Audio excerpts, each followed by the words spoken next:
Buenos dias and welcome to more Colombian than an Arepa podcast. I'm Sam, your host.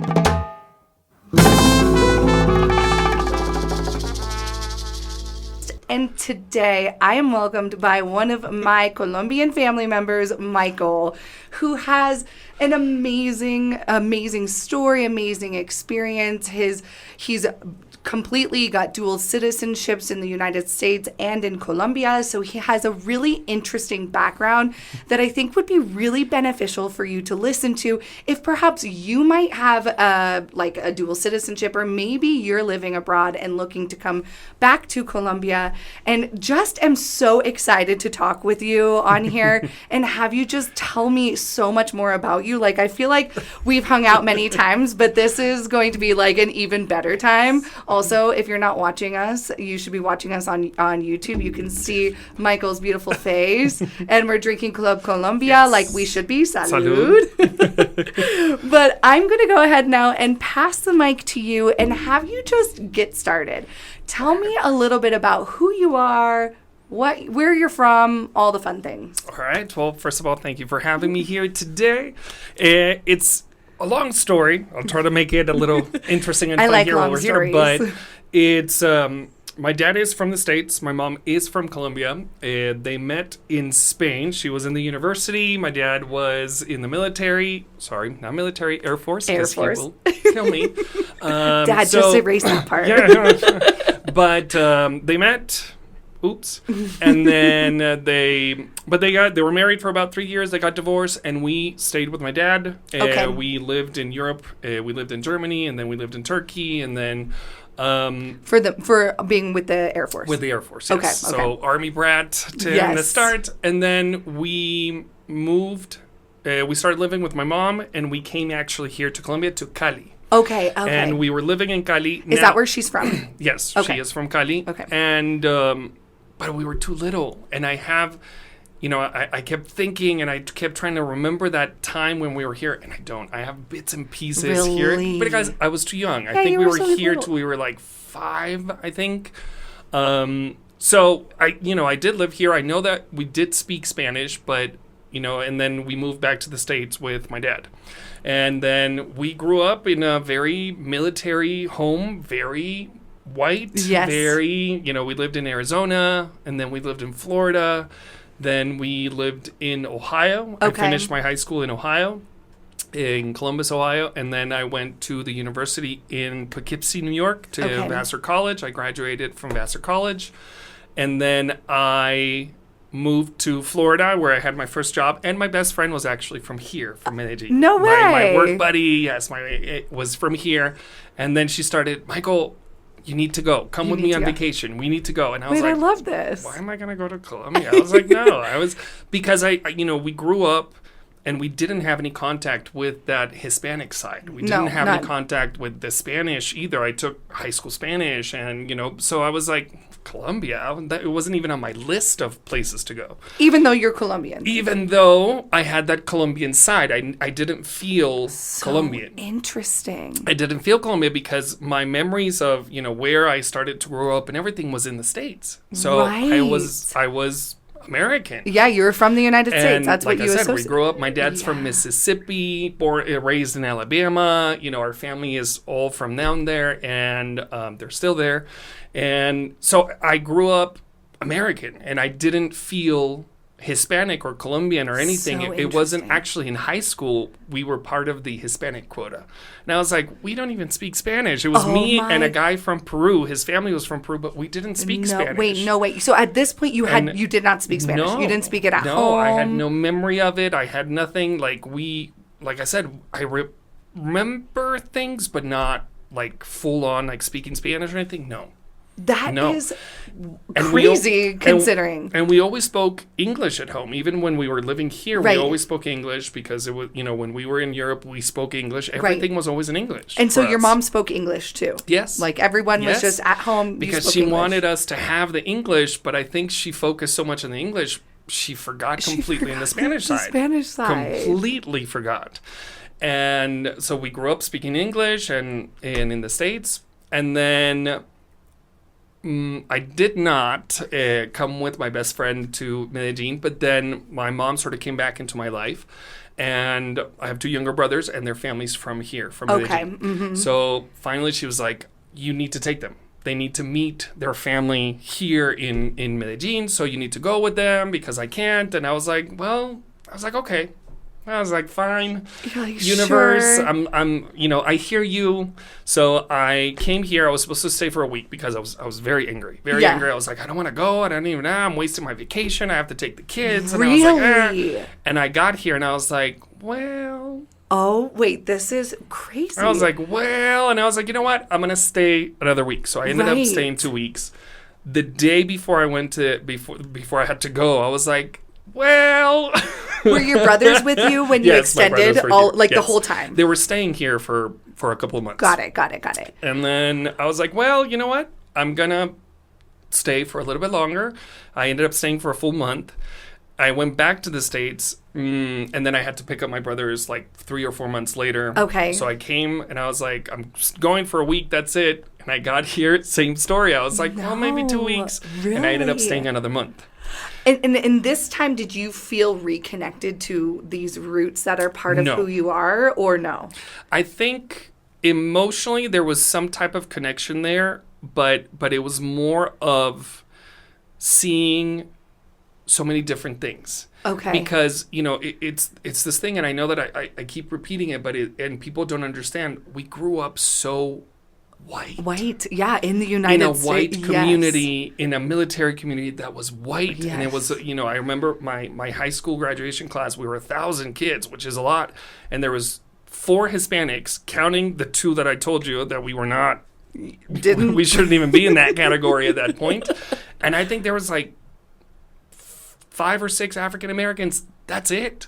That's it. At that point, did you identify with Colombia at all? So you were like, at that point, you were like, I'm from the United States. Yes.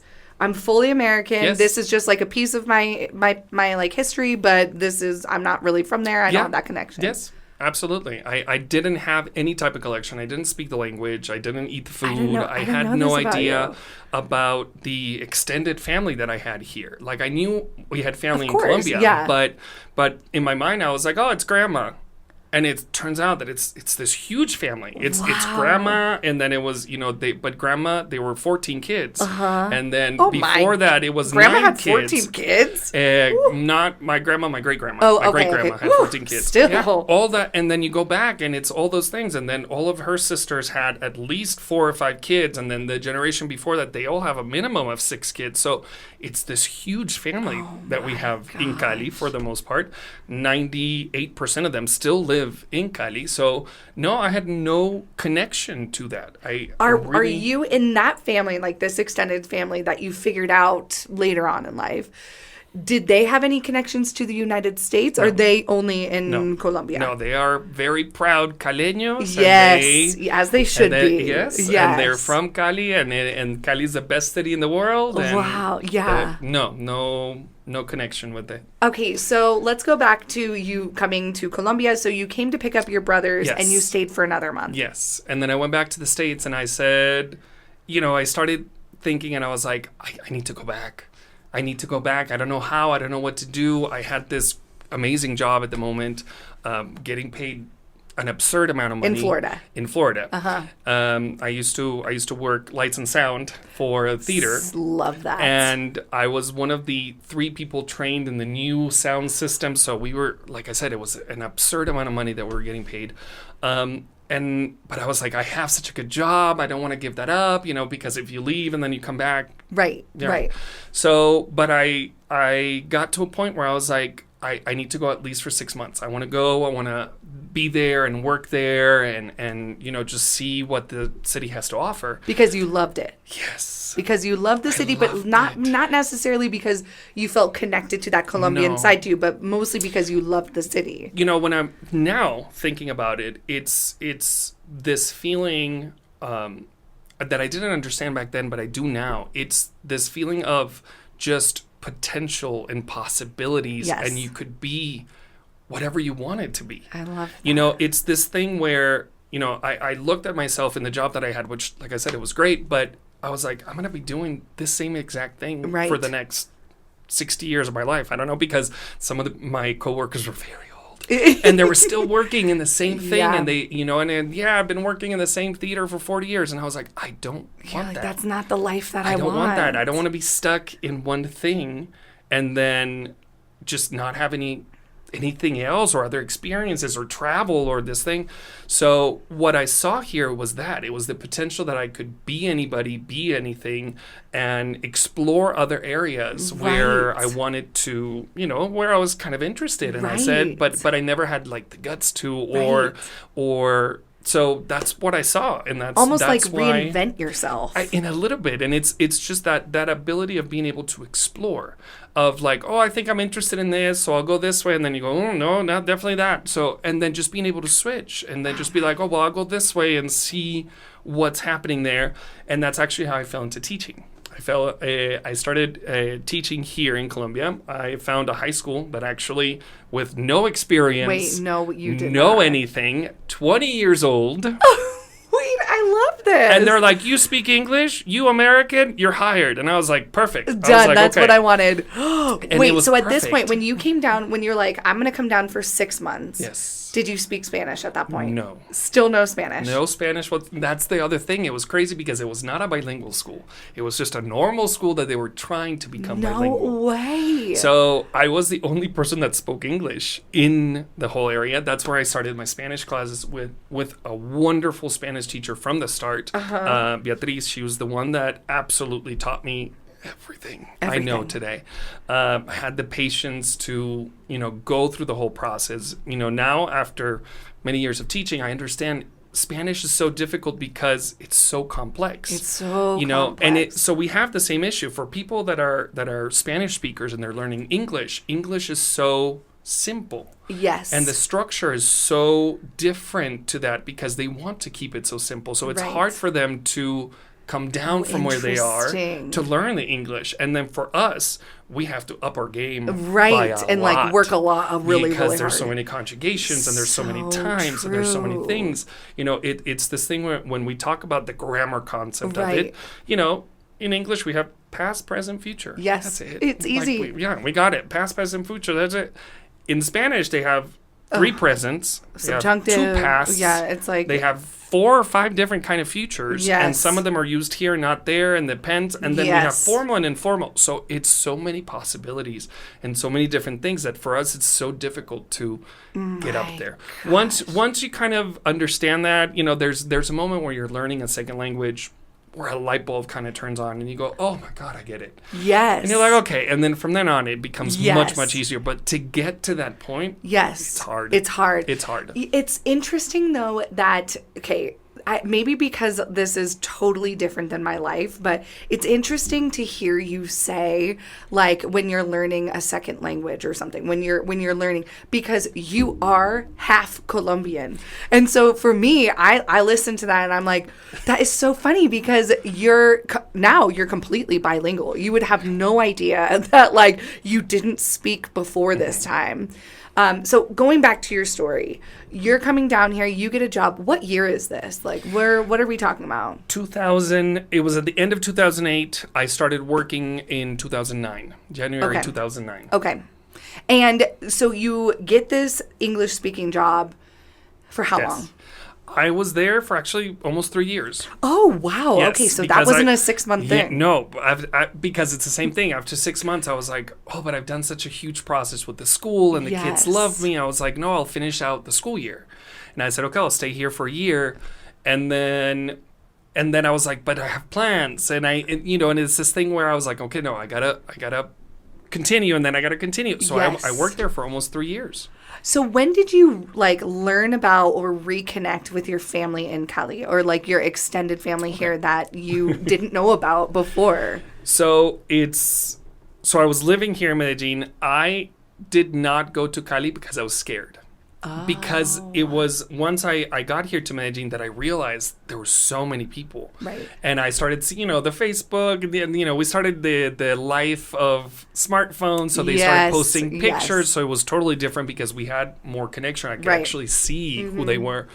And I was scared. I was scared because, this adult is coming into their lives being like, hey, I'm a cousin, and I was like, how do you do that? Yeah, you're right. I mean, like, I never thought about that. It's not like you're this 12-year-old that's getting reintroduced by a family member. It's like you're this. And I was coming in, my mom was still living in the States. My dad never came sort of down here. My brothers and sisters were not with me. So I was, by myself, and I was like, I didn't know what to do.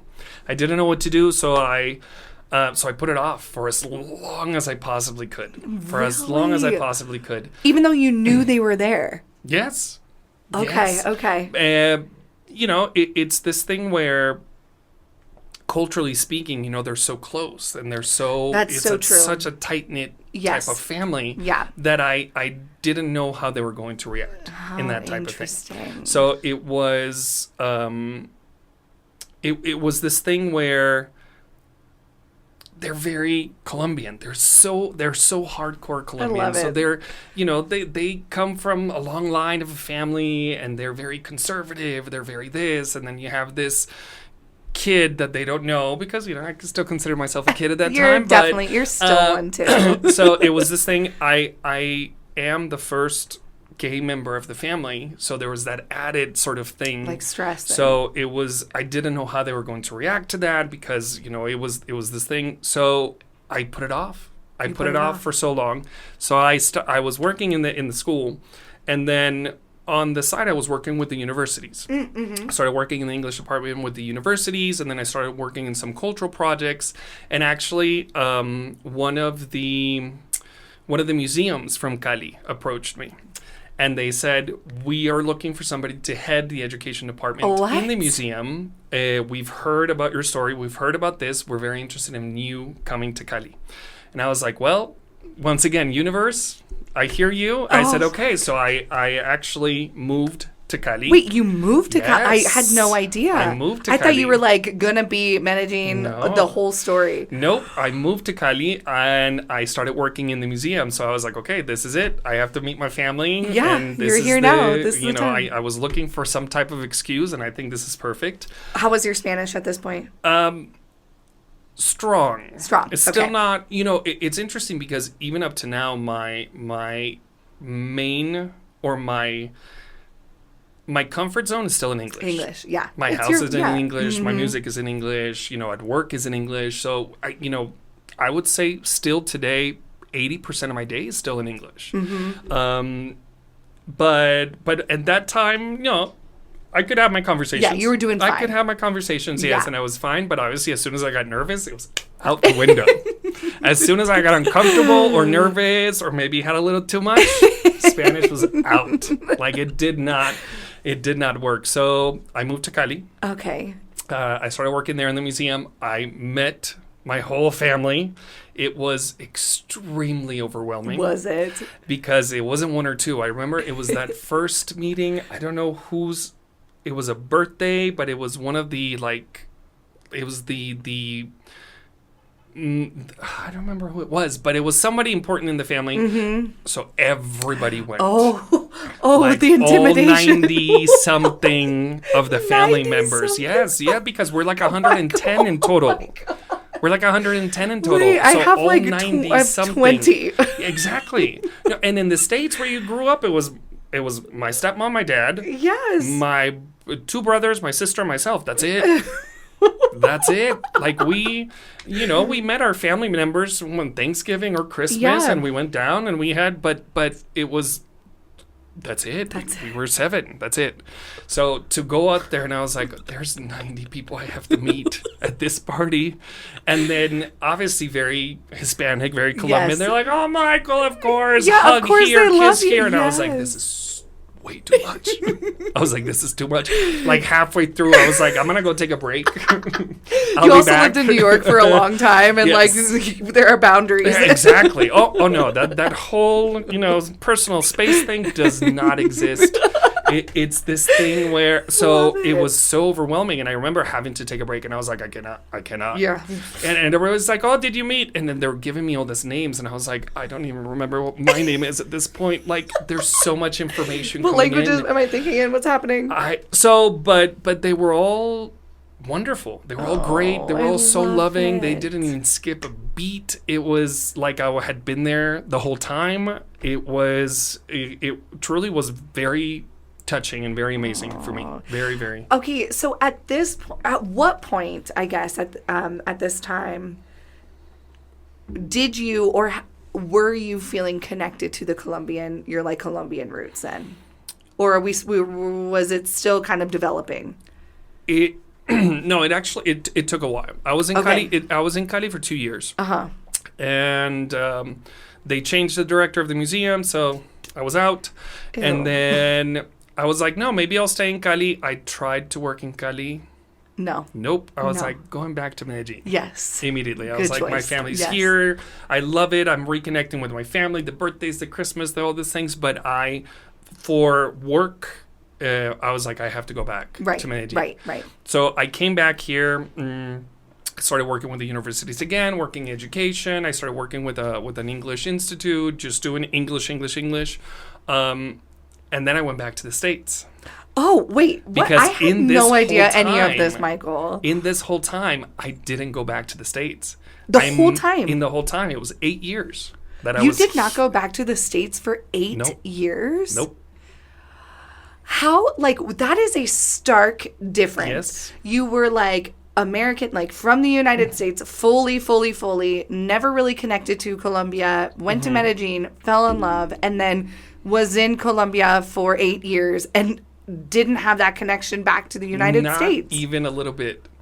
I mean, the only thing that I would have to admit is it hurt a little bit because I knew my dad would never come here to Colombia. Right, okay. So because my sister and my brother, I had convinced them to come visit. Okay, so they had slowly come and visited. So I did see, my brothers and my sister. Finally, my mother came back. And but I was like, I have to go see my dad. I haven't seen my dad in 8 years. I was like, my dad was living in California at the time. So that trip was the moment where I went, I don't understand what's going on. Because I went to the States and all of a sudden I felt awkward. I felt weird. Interesting. I felt weird. And it was this thing where I fell into this limbo of, oh my God, I'm not American enough anymore in the States because everybody kept calling me the Colombian. But here in Colombia, everybody was the gringo. And I was like, I don't know where I fit. That honestly must have been really hard. It was interesting to kind of navigate and kind of come in because I didn't, and it's very true. Before that trip to the States, I was el gringo. I'm... Right, yeah. Even though you have Colombian roots. I'm the one that spoke English. I'm the American teacher that was here. So I was like, yeah, el gringo. But then I went to the States and they're like, oh, no, you're not white. You're Colombian. And I was like, well, maybe. You're like, for the first time, I actually might associate with that. Exactly. And it was this thing where I felt weird with the interactions. I met some people, we went out to some bars and I was like trying to go up and talk to people, which was so easy before. And I couldn't. There wasn't that connection that I've been doing for the last 8 years here, that very Hispanic, Colombian, Medellin type of connection. And I went there and I was like, this is different. I was like, this is weird. I have to adjust myself to the environment. And I was like, oh, it's because I'm being too Colombian. How interesting. So that trip for me was the first time that I was like, oh, this is happening. Or I am officially too Colombian and not Colombian enough. And it was interesting to start to kind of see where that was going to take me. It's really interesting because I feel like a lot of people want to go to the United States, right? And want to live in the United States if they have that kind of flexibility or option. Because you were a dual citizen the whole time, right? Well, that is an interesting story. Okay.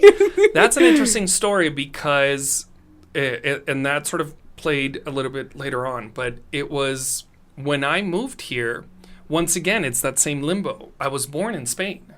But I was born in U.S. territory. Oh, so I'm not Spanish. Do you need to stop something? No. Oh, okay. Sorry. Yeah, so I'm not Spanish because it's not considered Spanish because I was U.S. territory. U.S. territory, right? And my mother was Colombian, but we never had the paperwork. Even when we were living here as kids, apparently what? we did as Americans. We never had the paperwork filled out. Because so oh my when gosh. when I started living here, I had to do the paperwork from zero. And this was many, many years ago, but still Colombia didn't know how to do it. Right. Because, they're so used to the Colombian process. Right. And then I was like, oh, yeah, give me my cédula, but it needs to say that I was born in Spain. Right. Right? And they're like, we don't do that. We don't do that. And I'm like, well, you're going to have to learn because... You had like a completely different you were like a phenomenon probably for them. Yeah, yes, absolutely. Because it was so easy for them to just kind of dismiss it. And so this thing, and I was like, no, I'm here to stay. So you better start doing the paperwork correctly and start doing all these things. I had to ask my dad to go get my birth certificate and do all these things, and I had to get the papers notarized and in the States and then bring them and then translate them legally. It was a huge mess, to be honest. Huge. And I remember that process was not an easy process. How many years had you been here before you had officially become had 3. your second citizenship? I remember before I went to Cali, that's when I finally got my Colombian citizenship. Oh my gosh. Okay. So one thing that I really love is that you convinced your entire family from the United States. Yes. I think except for 2 brothers, right? You have your entire family. Yep. From the United States, and you my dad, for the first time ever, came this year after 16 years of me going, come on. He's never been here before. Nope, he came for the first time this year. I'm not sure. It was probably super overwhelming. Yes, it was obviously, and it's they live in rural area Mississippi. Oh yeah. So for them to go from that to big city type of idea. Yes. And we had him staying in the middle of the whole poblado park. Yes. So it was the noise and the things and it. But it was interesting because for him, what finally convinced him was a health problem. Oh. Because medical health is medical and health, yes. And I was like, Dad, just come here. Yes, it'll be Dad, just come cheaper. Here. Yes. It's so much cheaper. And he's like, I'm gonna do my quote here, and then he came back and he's like, I'm going to Colombia. I love this so much because he had to have it was something. It's here is considered so simple, but it was I think a tooth extracted and like a crown or something. And he's like, Michael, they're gonna charge me like almost $10,000, and I was like, you can do it here for $25. You could fly here and you could see like our life here. Exactly, and that's where I finally convinced him. And I was like, listen, I have the appointments. These are the doctors. I sent them all the information. He's like, fine. You've convinced me. Oh, I love that. He definitely came down and I think he liked it. He came with a very detailed list of the food he wanted to try. And, we didn't have a lot of time because, obviously. Yeah, he had to recover. Exactly. But I do think he liked it. I don't think he's definitely never going to move here, but maybe visit. I think he could. But you have convinced the rest of your family, including your mom, to move back. First, my mother. To Medellin, even though she's from Cali. Exactly. I love it. Good for you. So it was this thing where, and I think it was one of the things you said at the beginning. She fell into that category of Colombians that left and were too scared to come back. Yes. And, and then finally, after her seeing me here, living here, setting up my life here as, and everything, she said, well, maybe it's something that I could consider, something that I could go back. And there was still a lot of PTSD involved in there. And I was like, no, we don't have any of that anymore. We don't, and she's like, oh, but the safety, because everyone's so worried and concerned. Yes, I was like, if you follow the same guidelines as everywhere. As any major city in particular. You will be perfect. It's not like, I'm going to walk down this dark alley with my cell phone at 4 in the morning. No, you don't do that anywhere. Exactly. You don't do that anywhere. If you do that anywhere, good on you. But that is not something you should be doing. The things that I want to do and the projects I want to do. And we do have a company now that helps, foreigners that want to come live here in Colombia. Amazing company. Which is great, and it's we love what we do. But it's a company that has allowed me to do so much more. Yeah. Because I opened the Spanish school. Yeah. A lot of this company comes I didn't know you opened the Spanish school. Yes. A lot of the company is exactly my experience. it's about my experience when I came here. It was so difficult for me to get the papers and get all these things and get the visa and get the residency. And so I was like, this is time for me to start helping people because I can see that people are starting to come here.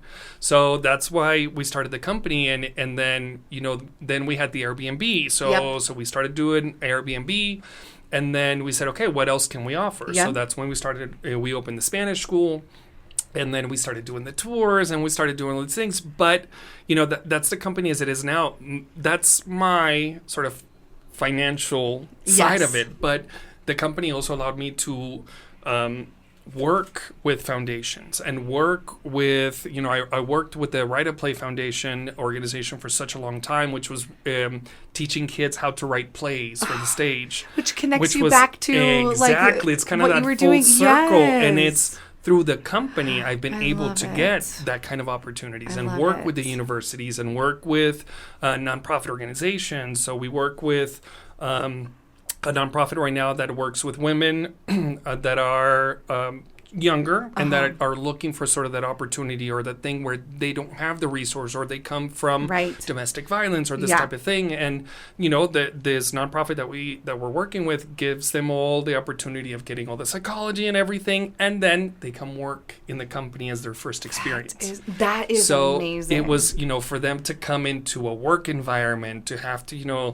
dress nicely and go and have the and teach them the skills. So they, teach them the skills. Sorry. So we start with Excel and then what do you like? And then, we have one that said, I like accounting. So we said, okay, let's send her to accounting. And one said, no, I want to study psychology. So I said, okay, human resources, so we help them with that process of getting there and obviously with the education and going to the universities and everything they do. So it's this thing where I've worked in so many areas because I have the possibility to do. So and because you took the leap of faith. Yes. In Florida, leaving a job that was great, high paying, stable, fantastic job that you enjoyed. Yes. And you were an expert at. Yeah. You took the leap and because you were like, I don't want to be 65 and still doing this. And I don't this isn't what this is amazing, but it's not fulfilling. And you took that leap and you came here and you started to do all these things. And now this is why you get to be able to do so much because you did that. You took that leap. And it's this thing where even today, obviously the city has changed so much since I first started living here. Since 2008, we've seen so many changes and so many things. But it's this thing where even today I feel that we have this ability to if I enjoy something or if I have a passion, you can pursue type of thing. Yeah. So it's this thing where we get to do events in culture or education or with the libraries or or money wise. I mean, I'm not going to say that my business is not profitable. Right. It is. It is because we do our job. We do it well. We and also it's one of these things where even with these foreigners that we're helping come here, foreigners in general, because it's Americans, it's Canadians. We do have a little bit of Europeans. Totally. But they also get to come here and do what they want. I love and it. do all these things. So we have we have a client that said, I've always wanted to open my own little restaurant.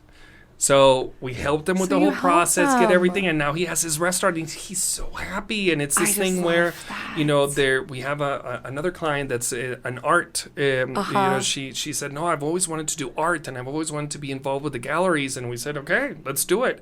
I have the connections now, and I have the knowledge now where I was like, I can introduce you to this, this, and this, and you can do these. And she had her own photography show a couple months ago. Wait, I love that. Yes, and it's these things where now I'm in a position where I can help people do what I did. Exactly. You can, and with the resources that you have. Exactly. Which is so amazing. In fact, I love it because can you say the name of the business that is yours? Of course, yes. We do have Dirigir Empresarial is the main sort of company. And then from there, we go off into all the other companies. We have Tuca in Spanish, which is the Spanish school. Yes. We have the Colombia expats, Cali expats, Medellin expats, which are all the ones that are working in the cities because that's another thing. It's a multinational company. Yes. It's, as I was telling you, I was reminiscing yesterday before the podcast, and I was like, That's right. I was like, now we are in Cali, where we have our own office. We have the restaurant. We have the school. We have our offices. We started Bogota, so we already have the office in Bogota and all these things. And then we're going to open Santa Marta. Good for and you. I was like, all these places that I've gotten to visit, which, by the way, that's another very, very good thing and added value. And we're going to that one in a little bit, but this idea of visiting and going to other places, the connectivity is so fast and so easy, and it's so great to go to all these different places. So so we started Dirigir, and then we branched out into the other kind of products that we have, and that's where we have the real estate, and we have the Airbnbs, and we have the hotel management, company management, accounting. I had to do my specialization in accounting. Oh my god! Which was. That sounds totally different than lighting design. Yes. going, and that's the thing is that I went from theater. I was a theater kid, and it was lights and sound, and I was going to be behind the stage to now where I am today. And I was awesome. I wouldn't have had that opportunity in the States. Yeah. To go into this place where now, I have business management. That's, my main focus right now, because I manage many, many businesses here for my clients and for my own businesses. Yep. But it was so great to have the ability to just stumble and fall and experiment and do these things and then land, where I am today. I just love it.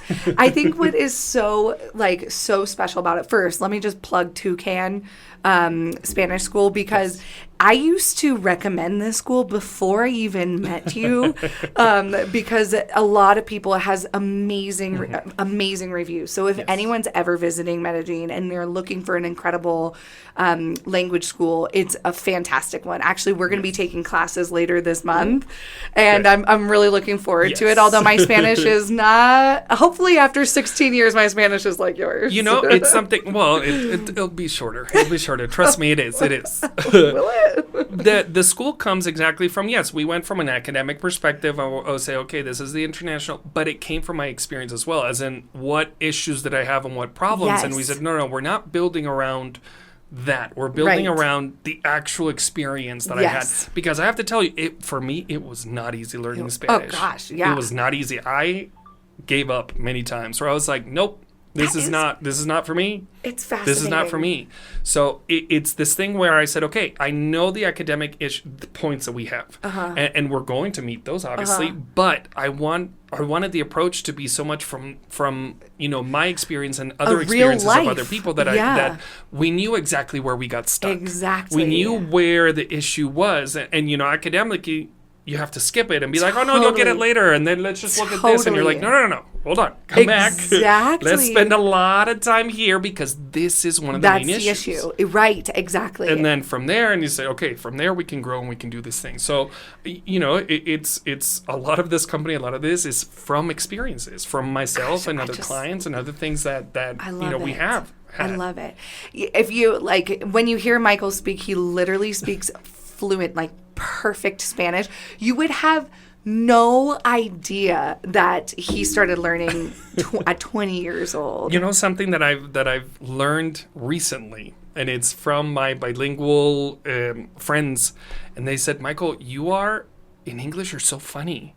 Like your timing and your wit. I don't consider myself to be a funny person whatsoever, but they said your timing and you're so quick and in Spanish you are so serious. They said you're so dry, it's really? Just and I was like, why? It's something new. After 16 years, they're making me hilarious. And I was like, yeah, no, I think they're true. So are you trying? Are you trying to work on that? I'm trying to lighten up the Spanish a little bit because they say, in Spanish you're so work and you're so perfectionist and your sentence is so complete. Oh my gosh. And they said it in English you're not that at all. I love that so much. And I was like, that's a good point, and that's that something is absolutely fantastic. Totally different personalities depending on the language. Oh my gosh. Okay, so you brought your family down here, you convinced them. They all came.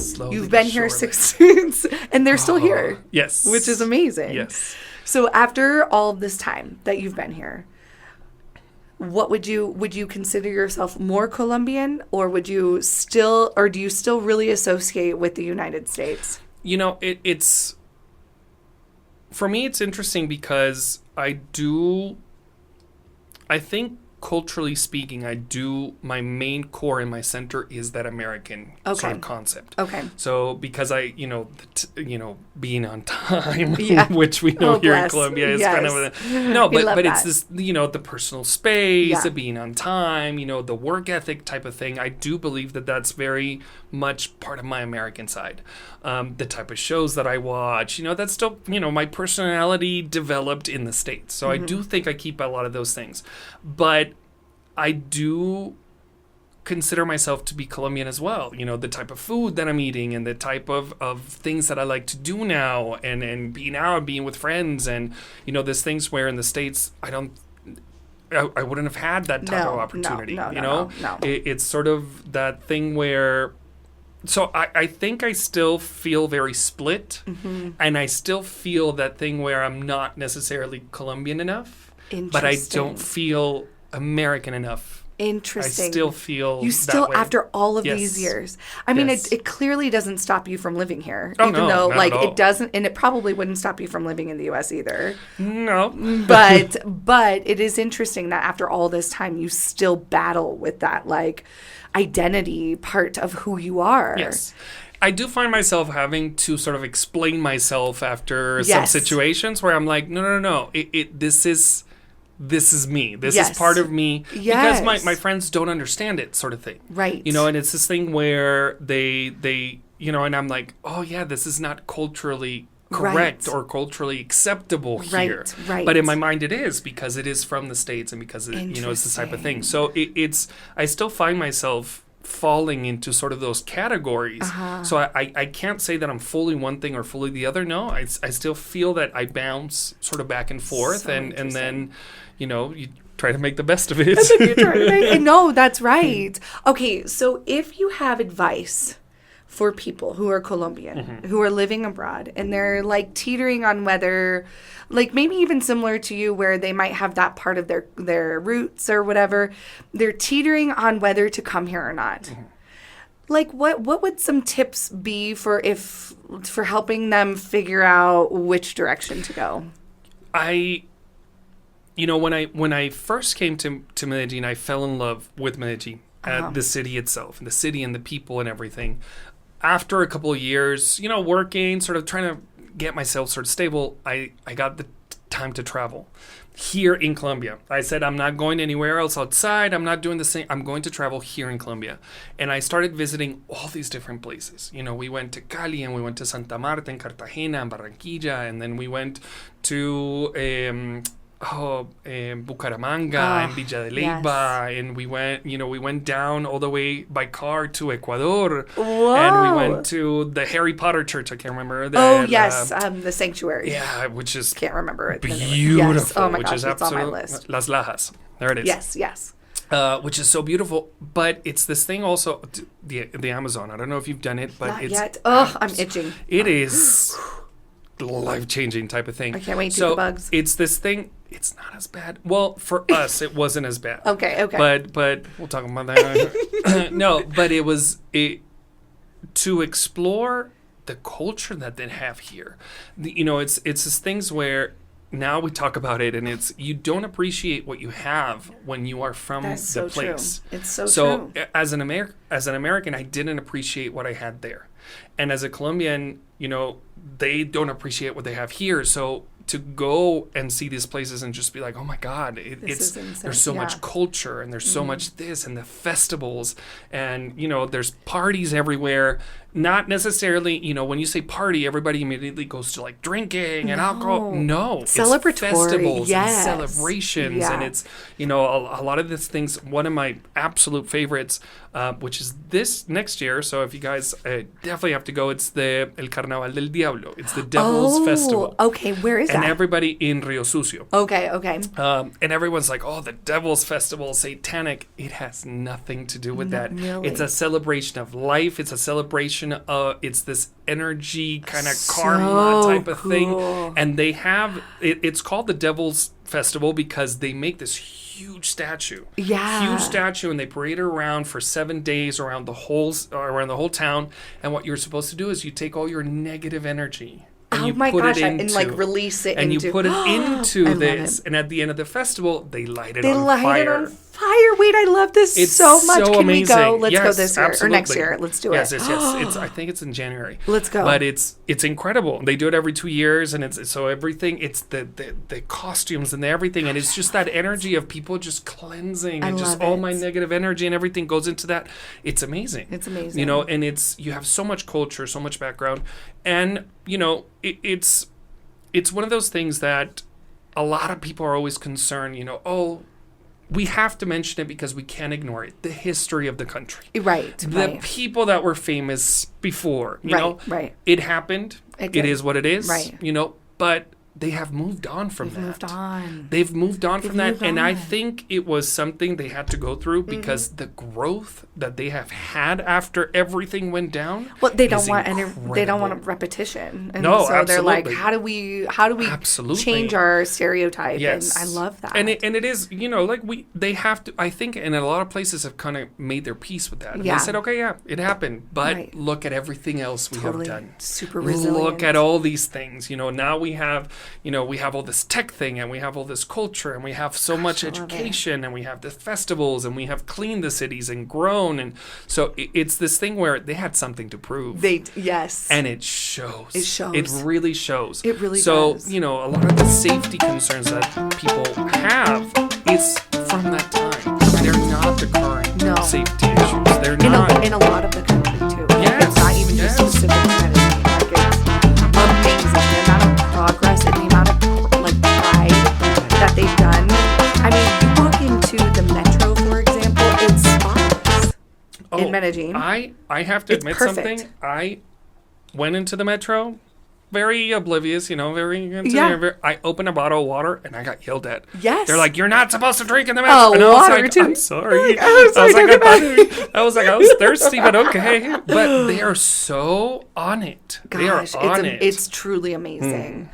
Well, thank you so much. You are a true pleasure in every single aspect of that word. Like, I always love spending time with you. Your story is so fantastic. My final question to you then is, do you think you will ever move back to the United States?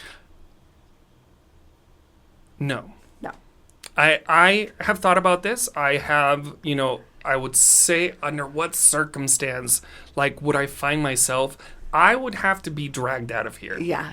There is no way that I would give up what I have now and everything that I've built. And like I said, it's in such a positive light and such a positive way. And, you know, helping all these people and all these workers and all these events and all these things.